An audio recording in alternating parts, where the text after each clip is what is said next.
बिहार के किशनगंज में एक चुनावी रैली के दौरान AIMIM नेता असदुद्दीन ओवैसी ने जमकर मुस्लिम कार्ड खेला और मुस्लिम वोटर्स को जुम्मे की याद दिलाने लगे।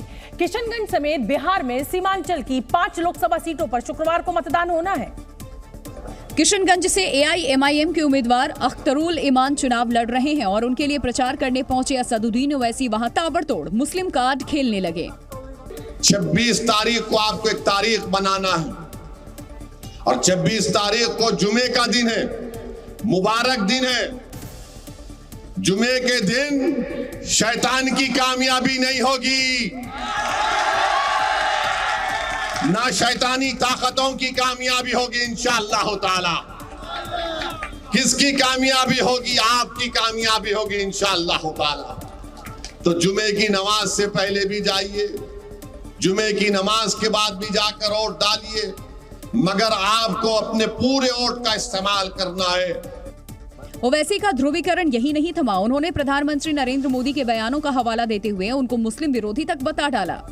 नरेंद्र मोदी गारंटी की बात करते हैं, मोदी की एक ही गारंटी है कि मैं मुसलमानों से नफरत करूंगा।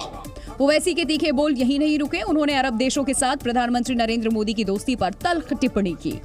नरेंद्र मोदी की अगर मोहब्बत है तो दुबई के MBS से है और सऊदी अरब के MBZ से है।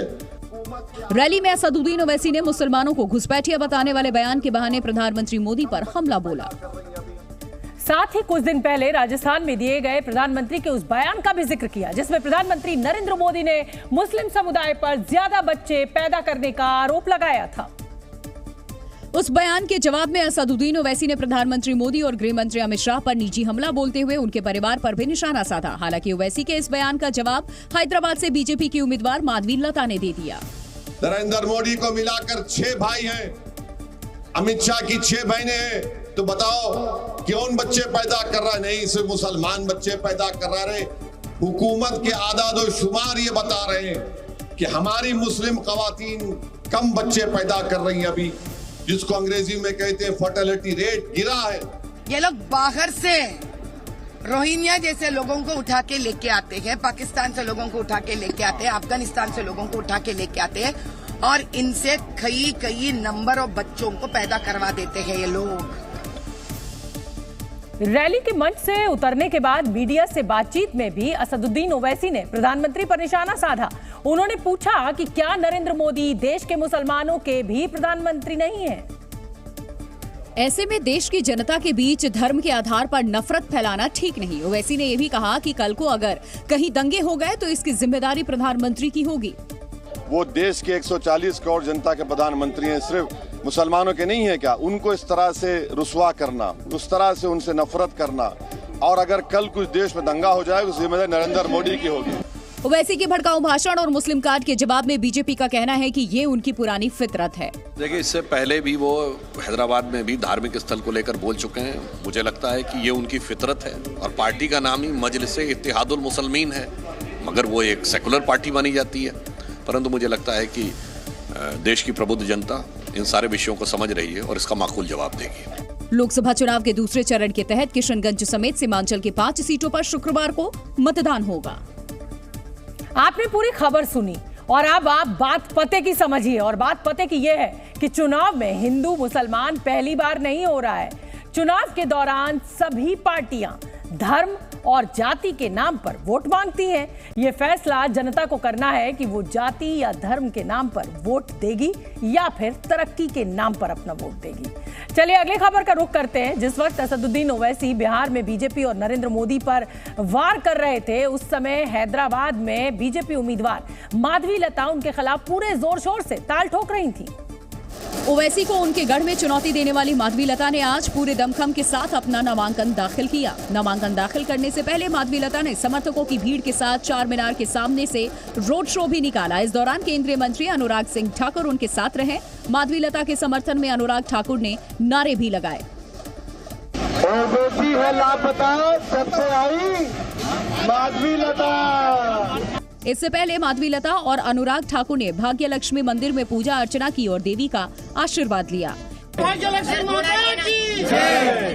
इस दौरान माधवी लता ने ओवैसी भाइयों पर मुसलमानों को बरगलाने और उनके मन में विष घोलने का आरोप लगाया। असदुद्दीन अकबरुद्दीन जैसे लोगों को तो मुंह बंद करवा देना चाहिए, क्योंकि इन्हीं के वजह से कितने भी हम योजना लेके आए वो आम जनता के अंदर विष डाल रहे हैं, बंदा विष घोट रहा है। हैदराबाद में चौथे चरण में 13 मई को वोट डाले जाएंगे। लोकसभा चुनाव में कांग्रेस के वेल्थ सर्वे को लेकर जारी राजनीति के बीच एक नई बहस अब शुरू हो गई है।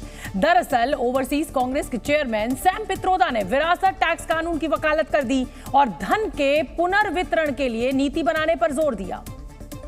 कांग्रेस नेता सैम पित्रोदा ने समाचार एजेंसी एएनआई से बातचीत के दौरान सबसे पहले पार्टी के घोषणा पत्र में लिखे गए वेल्थ सर्वे की बात को जायज ठहराया।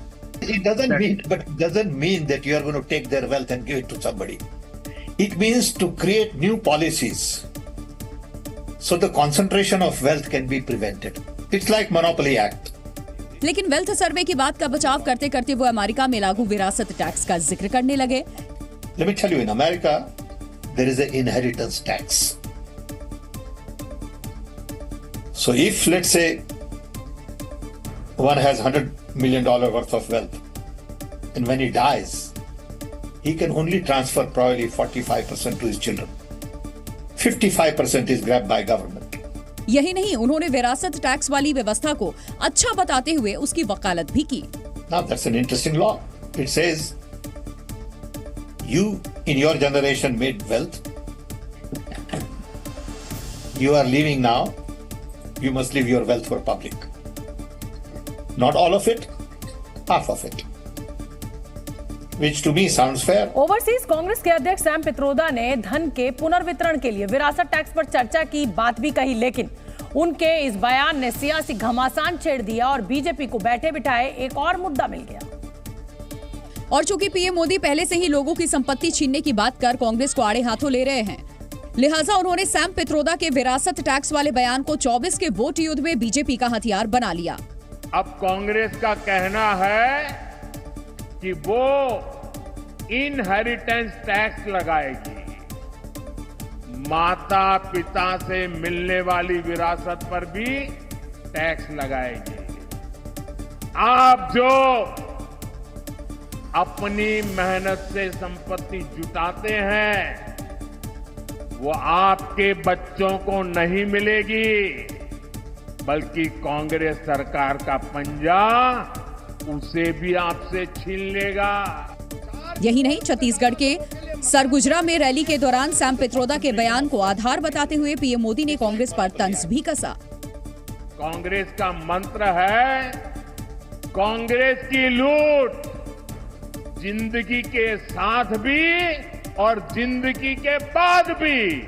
पूरी कांग्रेस पार्टी पैतृक संपत्ति मानकर अपने बच्चों को दे दी।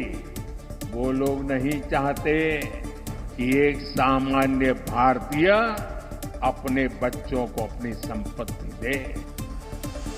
प्रधानमंत्री नरेंद्र मोदी का बयान सामने आया तो बीजेपी के दूसरे नेता भी विरासत टैक्स के जरिए कांग्रेस के मैनिफेस्टो पर ही सवाल खड़े करने लगे।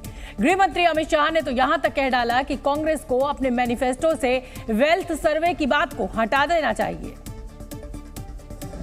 साथ ही उन्होंने ये भी कहा कि अगर वो ऐसा नहीं करती तो उसे मानना चाहिए कि वो पूर्व प्रधानमंत्री मनमोहन सिंह की नीति पर चल रही है, जिन्होंने कहा था कि देश के संसाधनों पर पहला अधिकार अल्पसंख्यकों का है। आज सैम पित्रोदा जी के बयान ने कांग्रेस का मकसद देश के सामने स्पष्ट कर दिया है।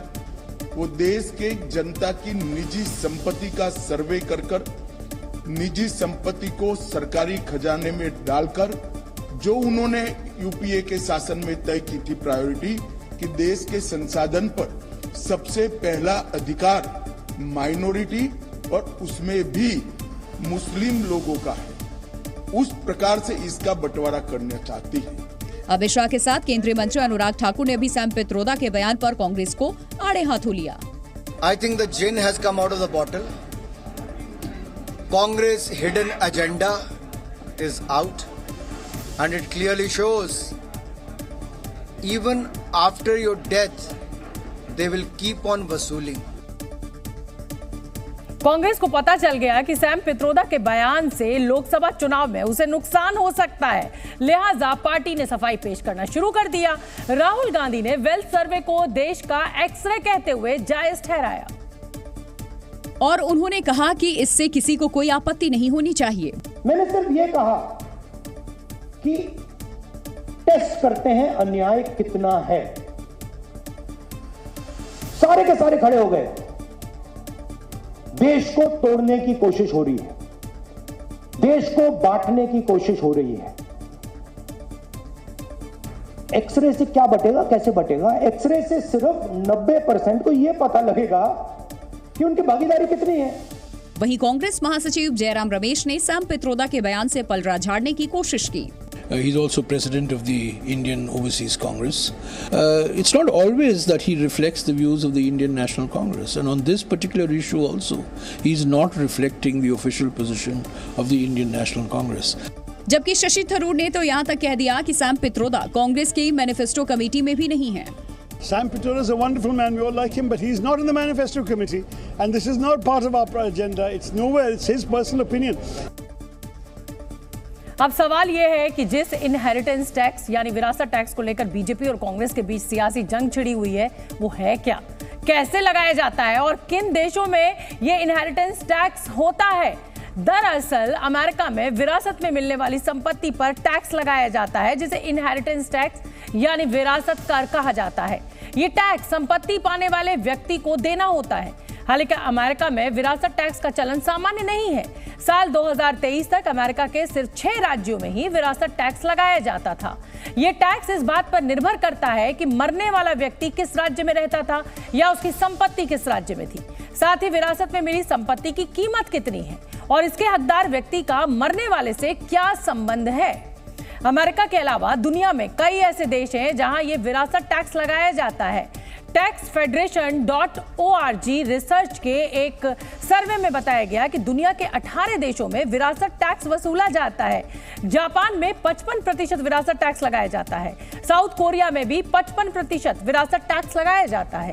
फ्रांस में 45% विरासत टैक्स लगाया जाता है। यानी कुल मिलाकर ये हम वो देश आपको दिखा रहे हैं जहां पर ये विरासत टैक्स वसूला जाता है।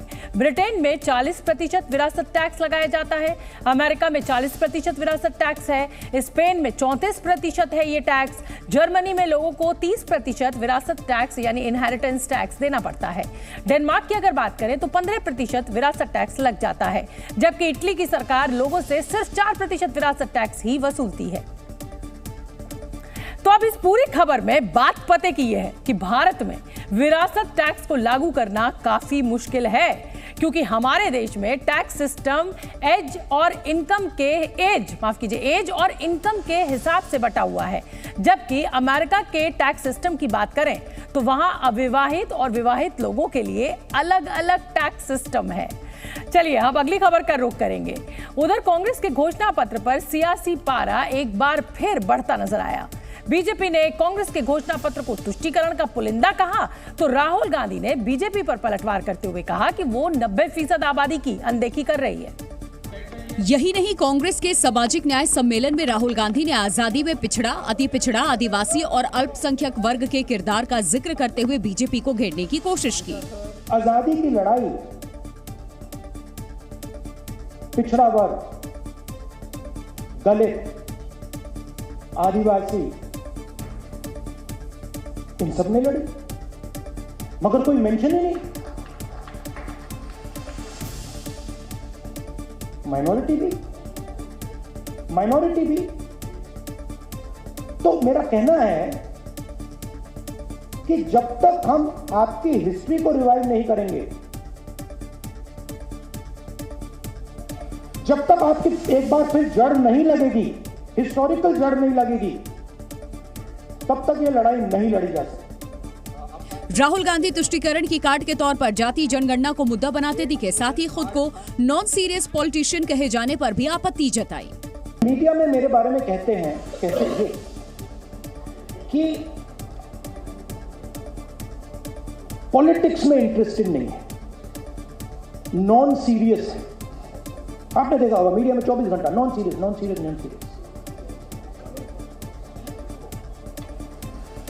मनरेगा नॉन सीरियस, जमीन अधिकरण bill non serious, Niyamgiri non serious, Bhatta Parsaul non serious, Amitabh Bachchan, Aishwarya Rai, Virat Kohli serious.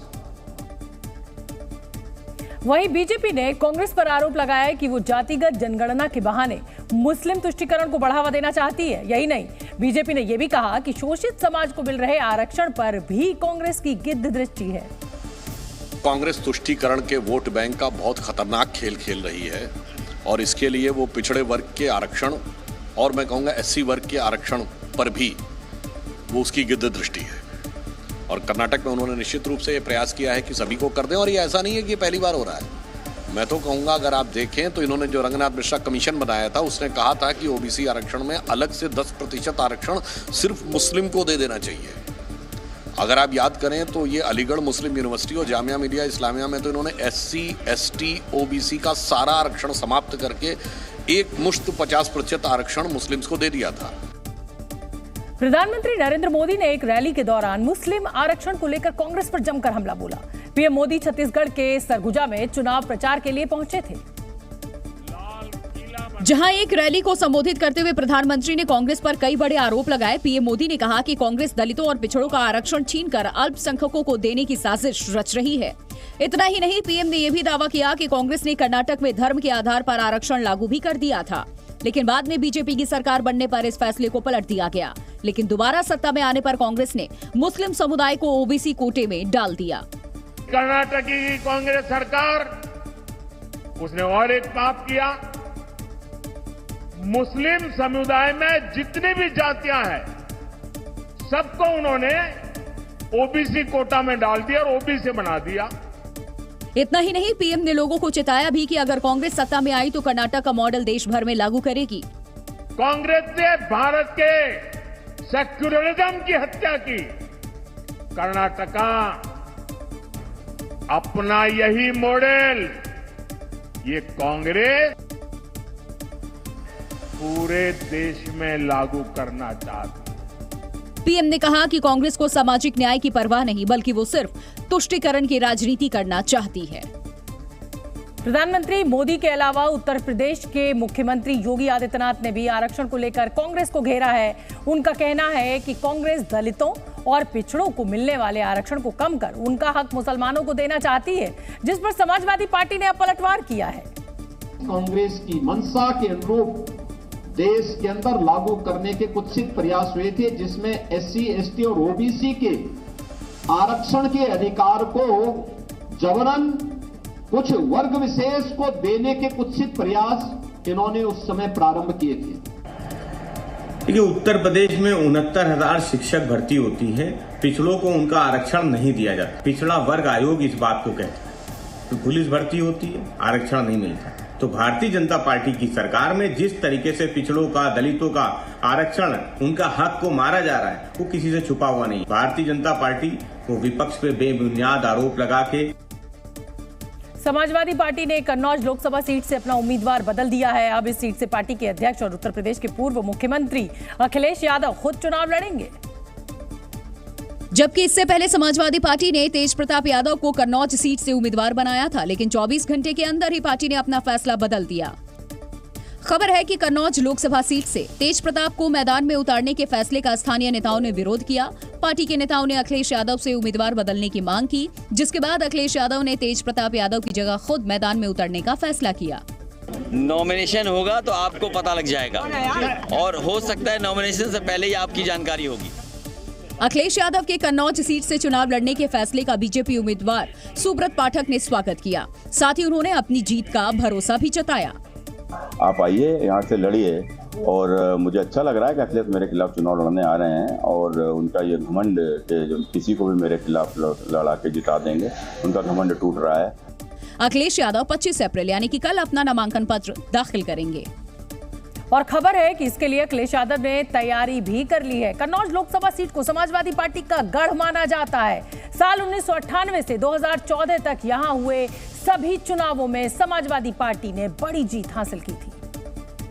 खुद अखिलेश यादव यहां से 3 बार सांसद चुने गए। अखिलेश यादव साल 2000 में पहली बार कन्नौज से सांसद बने। 2004-2009 के चुनाव में भी उन्होंने जीत हासिल की।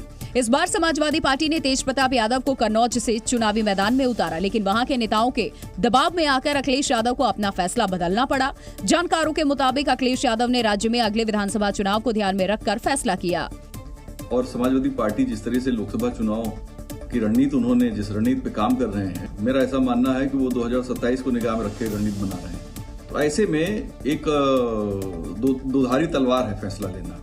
वहीं यूपी के मंत्री असीम अरुण ने कन्नौज में उम्मीदवार बदलने के अखिलेश यादव के फैसले पर चुटकी ली। आपको चुनाव लड़ना है कि नहीं लड़ना है, तेज प्रताप को लड़ना है, कहां से लड़ना है, तो ऐसे लोग जो अपने सीट का निर्णय ले सकते, वो देश का भविष्य क्या तय करेंगे। जानकारों के मुताबिक अखिलेश यादव के कन्नौज सीट से चुनाव लड़ने के पीछे एक वजह ये भी है कि इससे आसपास की सीटों पर भी समाजवादी पार्टी और इंडिया गठबंधन के पक्ष में माहौल बनेगा और इसका उन्हें फायदा मिल सकता है। पहले भी मर्तबा नहीं है जब अखिलेश यादव ने अपने उम्मीदवार का नाम बदला हो। इससे पहले भी वो कई लोकसभा सीटों पर अपने उम्मीदवार बदल चुके हैं। अब हम आपको बता देते हैं कि वो कौन कौन सी सीट थी जहां से अपने उम्मीदवार लोकसभा के चुनाव में अखिलेश यादव ने बदले। समाजवादी पार्टी ने बदायूं सीट से पहले शिवपाल यादव को प्रत्याशी बनाया था, लेकिन बाद में शिवपाल की जगह उनके बेटे आदित्य यादव को टिकट दिया गया। सुल्तानपुर सीट से भी पार्टी ने अपना उम्मीदवार बदला। पहले भीम निषाद को टिकट दिया गया, लेकिन बाद में उनकी जगह रामभुआल निषाद को उम्मीदवार बनाया गया। मिश्रिक लोकसभा सीट पर तो 3 बार उम्मीदवार बदले गए और आखिर में रामशंकर भार्गव समाजवादी पार्टी के उम्मीदवार बने। बागपत सीट की अगर बात करें तो पहले मनोज चौधरी को उम्मीदवार घोषित किया गया, बाद में उनकी जगह अमरपाल शर्मा को टिकट दिया गया। वहीं गौतम बुद्ध नगर सीट पर पहले महेंद्र नागर को प्रत्याशी बनाया गया, लेकिन कुछ ही दिन बाद उनकी जगह राहुल अवाना को टिकट दे दिया गया और फिर बाद में महेंद्र नागर को दोबारा प्रत्याशी बना दिया गया। जबकि बिजनौर में पहले यशवीर को टिकट दिया गया, बाद में उनका नाम काटा और दीपक सैनी को मैदान में उतारने का फैसला लिया गया। देवबंद सीट की अगर बात करें तो समाजवादी पार्टी ने माविया अली को वहां से टिकट दिया, लेकिन फिर उनका टिकट काटकर कार्तिकेय राणा को टिकट दिया। तो वहीं मुरादाबाद सीट से पहले doctor ST Hasan Samajwadi party के उम्मीदवार थे, बाद में पार्टी ने पूर्व विधायक रुचि वीरा को अपना उम्मीदवार बनाया। पश्चिम बंगाल में उत्तर 24 परगना के संदेशखाली में महिलाओं पर अत्याचार और जमीन हड़पने के आरोपी पूर्व टीएमसी नेता शाहजहां शेख पर शिकंजा कसता जा रहा है। इस बीच जेल ले जाते वक्त शाहजहां शेख का एक वीडियो भी सामने आया जिसमें वो रोता हुआ दिखाई दिया। शाहजहां शेख को पुलिस वैन में बिठाकर अलीपुर प्रेसिडेंसी जेल लेकर जा रही थी, तभी रास्ते में अपने समर्थकों और परिवार को देखकर वो आंसू बहाने लगा। पुलिस वैन की खिड़की से हाथ निकालकर शाहजहां किसी का हाथ पकड़ता है और बच्चों की तरह रोने लगता है, फिर दूसरी तरफ मुंह छुपाकर आंसू पोंछता हुआ नजर आया। अब आपको 2 तस्वीर दिखाते हैं। पहली तस्वीर 29 फरवरी की है, जब पश्चिम बंगाल पुलिस ने उसे गिरफ्तार किया था और पूरी अकड़ के साथ पुलिस बल के बीच कोर्ट में पेश हुआ। जबकि दूसरी तस्वीर 23 अप्रैल की है, जिसमें वो रोता हुआ दिखाई दिया। बंगाल पुलिस ने जब 29 फरवरी को शाहजहां शेख को गिरफ्तार किया और कोर्ट में पेश किया, तब वो पूरी तरह अकड़ के साथ पहुंचा। इस दौरान उसने किसी को उंगली भी दिखाई थी, लेकिन जब शाहजहां पर केंद्रीय एजेंसियों का शिकंजा कसा, तब उसकी पूरी अकड़ ढीली पड़ गई, जो कभी संदेशखाली इलाके में डर का पर्याय था। शाहजहां शेख के आंसू बहाने वाले वीडियो पर भारतीय जनता पार्टी ने तंज कसा है और उसके बच्चों की तरह रोने वाला वीडियो भी सोशल मीडिया पर शेयर किया है।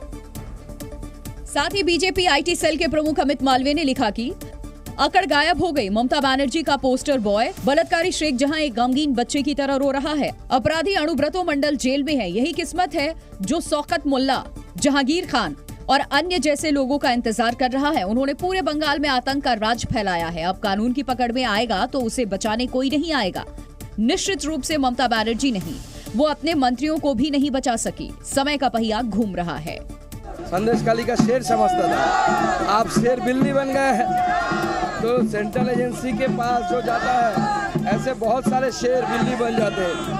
दरअसल बशीरहाट कोर्ट ने शाहजहां समेत 12 लोगों को जेल भेजने का आदेश दिया, जिसके बाद उसके भाई शेख आलमगीर, शिबू हाजरा और दीदार बख्श मोल्ला को अलीपुर प्रेसिडेंसी जेल लाया गया। बाकी 8 आरोपियों को बशीरहाट जेल भेजा गया।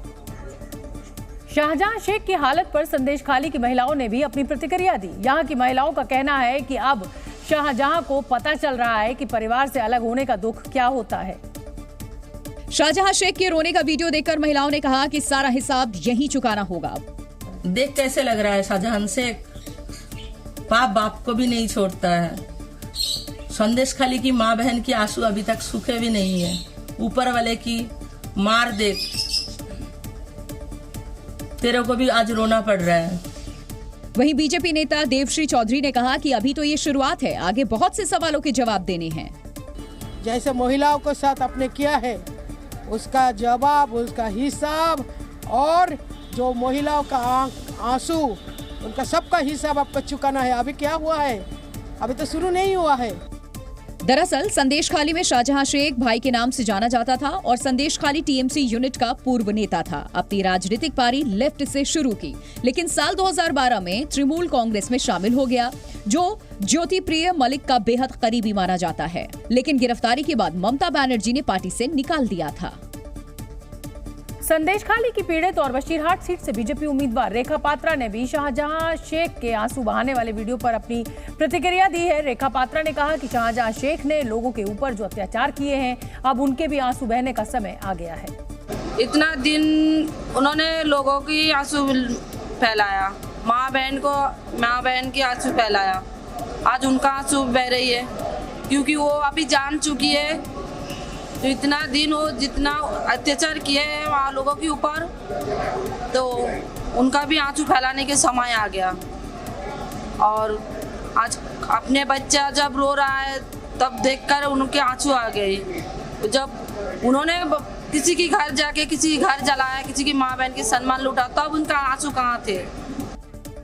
तो अब इस खबर में बात पते की समझिए, और बात पते की ये है कि संदेशखाली में शाहजहां शेख के जुल्मों का पर्दाफाश होने के बाद पश्चिम बंगाल में जमीन मजबूत करने में जुटी बीजेपी को एक बड़ा मुद्दा मिल गया और संदेशखाली की पीड़िता को ही उम्मीदवार बना दिया, जिससे यहां मुकाबला चुनौतीपूर्ण हो गया। बिहार के पूर्णिया में तेजस्वी यादव के रोड शो के दौरान भारी बवाल मचा था। पप्पू यादव के समर्थन में नारेबाजी करते हुए कुछ लोग तेजस्वी यादव के काफिले के सामने आ गए थे और ये हंगामा पूर्णिया के आर्यन शाह चौराहे पर हुआ। पप्पू यादव के समर्थक पहले तो विरोध प्रदर्शन करने के लिए सड़क किनारे चुपचाप खड़े थे, लेकिन जैसे ही तेजस्वी यादव रोड शो करते हुए यहां पहुंचे तो पप्पू यादव के कार्यकर्ताओं ने जबरदस्त नारेबाजी शुरू कर दी और आरजेडी नेता तेजस्वी यादव के काफिले को रोक दिया।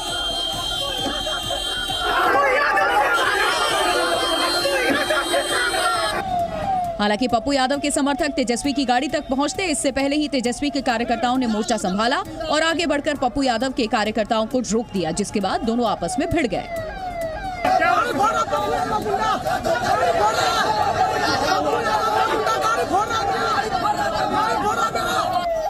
तेजस्वी यादव के सामने पप्पू यादव के समर्थकों ने नारेबाजी की तो तेजस्वी यादव के कार्यकर्ता भी शांत नहीं रहे और वहां हाथापाई की नौबत आ गई।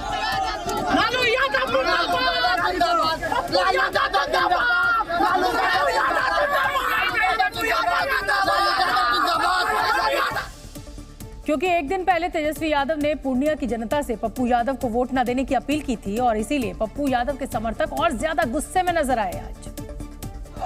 वहीं आरजेडी का आरोप है कि पप्पू यादव के समर्थकों ने बीमा भारती के रोड शो में लगी गाड़ियों को रोका और उन पर तोड़फोड़ की। हालांकि रोड शो के दौरान तेजस्वी यादव ने कहा कि कहीं कोई दिक्कत नहीं है और बीमा भारती चुनाव जीत रही हैं। एकदम हम लोग हर जगह से आश्वस्त है, कोई दिक्कत कहीं नहीं है। जो हार में लोग बौखला चुके हैं। उधर मंगलवार रात 10 बजे हुए भारी हंगामे के बाद पप्पू यादव के सामने चुनाव लड़ रही आरजेडी उम्मीदवार बीमा भारती भी मीडिया के सामने आई और पप्पू यादव पर खुलेआम गुंडागर्दी करने का आरोप लगाया। पेपर में लपेट के और शीशा लपेट के वो फेंका, वहाँ पर पत्थर फेंका, वहाँ पर नेता को जो है कि हमारे जो राज्यसभा का सांसद है वो ऊपर भी लगा, चोट लगा, जो कि है मनोज झा जी को। बिहार की पूर्णिया सीट पर 26 अप्रैल को वोट डाले जाएंगे, लेकिन उससे पहले यहां मुकाबला दिलचस्प हो गया क्योंकि तेजस्वी यादव ने अपनी प्रत्याशी की जीत से ज्यादा पप्पू यादव की हार पर दिलचस्पी दिखाई। इसीलिए वोटिंग से पहले पूर्णिया का दंगल हाई प्रोफाइल हो गया है। कुछ दिन पहले आए आंधी और तूफान ने मध्य प्रदेश के कई हिस्सों में भारी तबाही मचाई है। सबसे बुरा हाल खंडवा में बने दुनिया के सबसे बड़े तैरते सोलर प्लांट का हुआ है। आंधी और तूफान से खंडवा में बना फ्लोटिंग सोलर प्लांट तहस नहस हो गया। पावर प्लांट के कई सोलर पैनल तूफान में उड़ गए। पानी पर तैरने वाला ये दुनिया का सबसे बड़ा पावर प्लांट है, जिसे ओंकारेश्वर बांध के बैकवाटर में बनाया गया है। फ्लोटिंग सोलर प्लांट लॉन्च होने के लिए पूरी तरह तैयार था। पिछले हफ्ते ही इस सोलर प्लांट की टेस्टिंग भी की गई थी। आंधी तूफान में सोलर प्लांट के उन्हीं पैनल्स को नुकसान हुआ है जो अपनी जगह पर प्लेस नहीं किए गए थे। सोलर प्लांट के फिलहाल कितने पैनल काम कर रहे हैं, ये जानने के लिए फिर से सबकी टेस्टिंग शुरू कर दी गई है। फ्लोटिंग सोलर प्लांट में 3 अलग अलग जगहों पर 278 मेगावाट की फ्लोटर सोलर प्लेट्स भी लगाई गई हैं, जिनसे अप्रैल महीने के अंत तक 100 मेगावाट बिजली उत्पादन का अनुमान लगाया जा रहा है। लेकिन तूफान से मची तबाही के बाद अब बिजली के उत्पादन में देरी हो सकती है। उत्तर प्रदेश के अमरोहा के सोहरका गांव में एक किसान फूट फूट कर रोता नजर आया। किसान के सामने ही उसकी फसल जलकर राख हो गई और उसके बाद किसान अपने आंसू रोक नहीं पाया और फूट फूट कर रोने लगा। क्योंकि अमरोहा के किसान हरीश चंद ने कई महीनों तक अपने खेत पर कड़ी मेहनत करके 5 बीघा जमीन पर गेहूं की फसल उगाई थी, लेकिन आग ने उसकी कई महीनों की मेहनत को कुछ ही पलों में जलाकर राख कर दिया। इसीलिए किसान ने जब अपनी फसल को जलता देखा तो चिल्ला चिल्लाकर रो उठा। बताया गया कि आग उस वक्त लगी जब किसान फसल को काटकर ट्रैक्टर ट्रॉली के जरिए अपने घर लेकर जा रहा था। तभी high tension line tractor trolley से छू गई और पूरी फसल धू धू कर जलने लगी।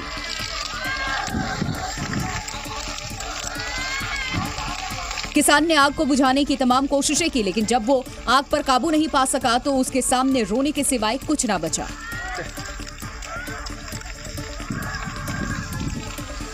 पीड़ित किसान को अब सिर्फ मुआवजे की उम्मीद है। उसने मुआवजे की आस में राजस्व विभाग को मामले की जानकारी भी दी है। पीड़ित किसान का कहना है कि अगर उसे मुआवजा नहीं मिला तो उसके परिवार के भूखे रहने की नौबत आ जाएगी। वहीं घटना से जुड़ा ये दर्दनाक वीडियो सोशल मीडिया पर तेजी से वायरल हो रहा है।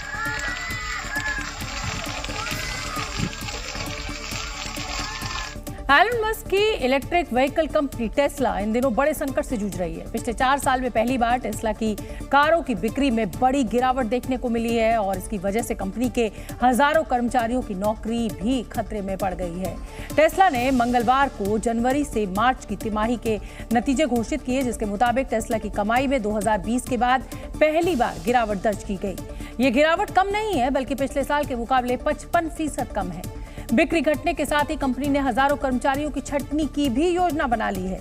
टेस्ला की ओर से दी गई जानकारी के मुताबिक कंपनी 6000 से ज्यादा कर्मचारियों की छंटनी करेगी। ये छंटनी टेस्ला की कैलिफोर्निया और टेक्सास यूनिट में की जाएगी। बताया जा रहा है कि छंटनी की योजना पर 14 जून से अमल किया जा सकता है। इस वक्त टेस्ला की अलग अलग यूनिट्स में 1,40,000 से ज्यादा लोग काम कर रहे हैं। जी न्यूज़।